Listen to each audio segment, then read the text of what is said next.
katika ilmu ya nyota. Elimu ya nyota ayu wala hibba imegawanyika sehemu mbili. Elimu ya nyota imegawanyika sehemu mbili. Kuna ilmu ta'thir na ilmu tasir.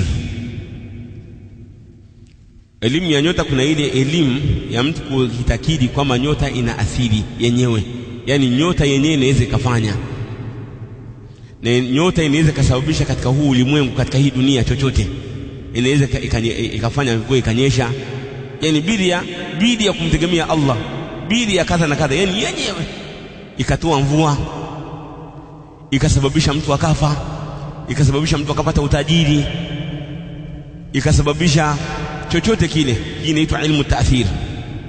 Na kuna ilmu at-tasyir, na kuna elimu ya kujua mwendo wa nyota. Hii ilmu ta'thir imegawanyika sehemu tatu. Sehemu ya kwanza, an ya'taqida anna hadhihi an-nujum fa'ila, mtu akaitakidi kwamba nyota inafanya. Mtu akaitakidi kwamba nyota inafanya, kwa maana hii nyota inaweza kuumba, inaweza ikaleta mvua, inaweza kusababisha mtoto akafa au akazaliwa, inaweza kusababisha mtu akapata utajiri au akapata umaskini, mambo kama hayo. Hii ni shirkun akbar. Hii inakuwa ni shirki kubwa, kwa sababu huyu ameitakidi kwamba kuna muumba pamoja na nani? Na Allah subhanahu wa ta'ala, naye ni nyota.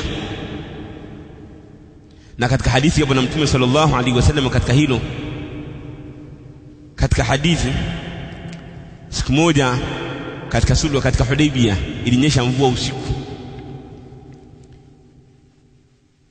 Alfajiri ilipofika, Mtume sallallahu alaihi wasallam akamwambia, asbaha min ibadi mu'minun bi wa kafir. Leo hii watu wameamka katika waja wangu, kuna wale ambao wameniamini mimi na wengine wamenikufuru. Allah subhanahu wa ta'ala anasema katika hadithi al-Qudsi, wa amma man qala mutirna binawi kadha wa kadha fadhalika kafirun bi wa mu'minun bil kawkab. Ama mwenye kusema kwamba hii mvua ilionyesha imeletwa na nyota, nyota ndiye iliyeleta hii mvua, ndiye iliyoumba hii mvua, huyu amenikufuru mimi Allah na ameiamini nyota. Wa amma man qala mutirna billahi wa rahmatihi fadhalika mu'minun bi wa kafirun bimadha? Bil kawkab. Ama mwenye kusema kwamba hii mvua ilionyesha ni kwa fadhila, wa amma man qala mutirna bi fadlillahi wa rahmatihi, mwenye kusema kwamba tumenyeshewa mvua kwa fadhila za Allah na rehema zake, huyu ananiamini mimi na amezikufuru nini? Nyota. Kwa hii ni sehemu ya kwanza, huyu anakuwa ni kafir, anakuwa anatoka katika Uislamu kwa maneno ya Mtume Muhammad sallallahu alaihi wasallam, kwa sababu anaitakidi kwamba nyota inaumba. Mtu wa pili ni yule ambaye anaitakidi kwamba nyota ni sababu na ni njia ya kufahamu elimu ya siri, na haya wanayafanya wachawi na wanajimu, wapiga bao, watu walamdi. Kwa maana wao wanafanya mambo, wanatazama mwenendo wa ardhi na mwenendo wa nyota, yani mambo ya ardhini yanapokwenda na mambo ya nyota na kadha na kadha, katika njia za uchawi. Wanakuambia kwamba itakuwa hivi, itakuwa vile, itakuwa kadha. Yad'una ma'rifata madha? Ilmi al-ghaib. Wanadai wanajua ghaib. Baadhi ya mashekhi wa huku wa kisufi wanasema kwamba hiyo ni x-ray. Tumeelewana mashekhi wangu? Wanasema ni x-ray. Sasa hawa mtu ambaye anadai kujua ilmu al-ghaib, watu wasambulia anakuwa ni kafir, kwa sababu huyu amekadhibisha kauli ya Allah subhanahu wa ta'ala aliyosema, qul la ya'lam man fi samawati wa man fi al-ardi al-ghaiba illa madha? Qul la ya'lam man fi samawati wal ardi al-ghaiba illa Allah. Sema ewe Muhammad, waambie kwamba hakuna anayejua mambo ya mbinguni, yaliyoko mbinguni na yaliyoko ardhini, mambo ya ghaib, isipokuwa Allah. Allah peke yake. Na Mtume sallallahu alaihi wasallam alitajwa kwamba yeye hajui ilmu al-ghaib, yeye mtume na wengine waliopita katika anbiya walikuwa wanatangaza annahum la ya'lamuna al-ghaib, kwamba wao hawajui ghaib. Sasa huyu anakuwa amepinga hii, anakuwa ni kafir, li'annahu idda'a ma'rifata madha, ma'rifata ilmi al-ghaib, amedai kwamba yeye anajua mambo ya ghaib. Mtu wa tatu ni kuitakidi kwamba nyota inaweza kusababisha khairi au shari. Kwa hiyo ikitokea khairi anasema hii ni nyota fulani, anasema kwa mfano ni nyota kaa, au ni nyota nyoka, au ni nyota kadha nge nimesababisha, au ni nyota kadha. Tumeelewana hapo mashaka wangu? Nimesababisha hivyo, anakuwa nitakidi hivyo hivyo. Naona anasema sababu yake ni nyota fulani. Hii inakuwa ni shirku madha, shirkun asghar, li'annahu ja'ala shay'a sababan lam yaj'alhu Allah subhanahu wa ta'ala sababan shar'iyya, kwa sababu kijalia kitu kuwa ni sababu wakati Allah hajaijalia kuwa ni sababu ya nini, ya sheria, huwa anakuwa ni mushriku, ni shirka madha al-asghar. Na hao wote watatu hawa wanakuwa ni washirikina. Hao wawili shirkun akbar na huyu mmoja ni shirku madha al-asghar.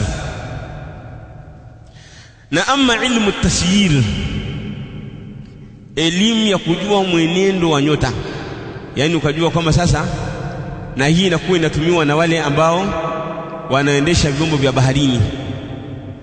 Yani kwa mfano anajua kwamba ukiitazama nyota fulani unajua kwamba hii nyota ikiwa kulia, sana sana hii nyota ya kaskazini ambayo inakuwa haihami, ile nyota al-qutub inakuwa haihami. Kwa hiyo kwa mfano mathalan inakuwa inawasaidia kujua mwenendo wakiwa na safari za bahari na nchi kavu.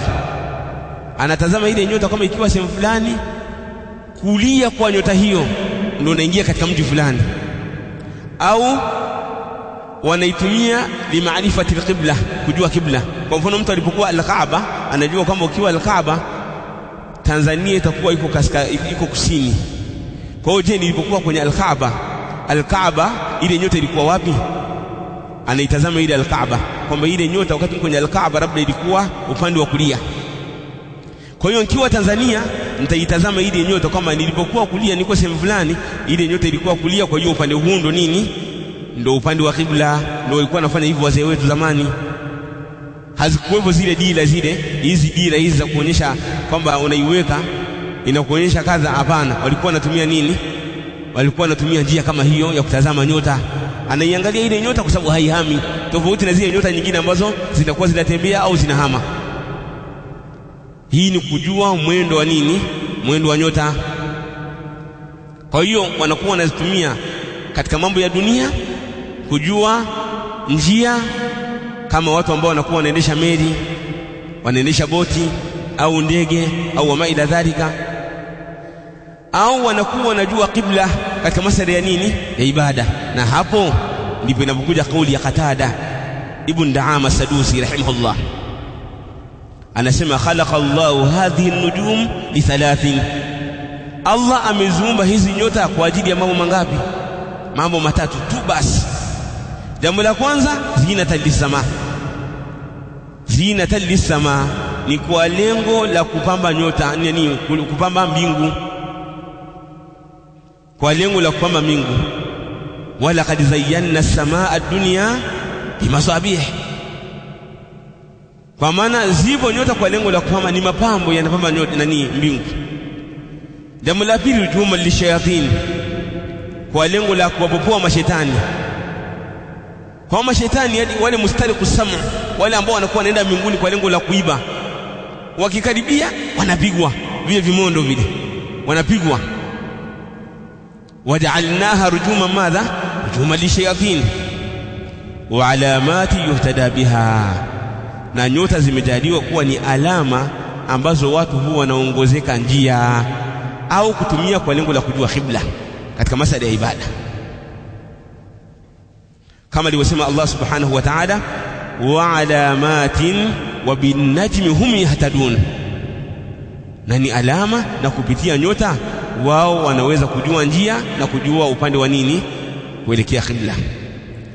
Al-Imam Qatada bin Da'ama as-Sadusi rahimahullah anasema faman ta'awwala fiha ghaira dhalika akhta'a, yoyote yule atakayeleta tafsiri kinyume na haya mambo matatu katika nyota, akazitafsiri nyota kwamba zina kazi kinyume na haya mambo matatu, basi huyu kakosea.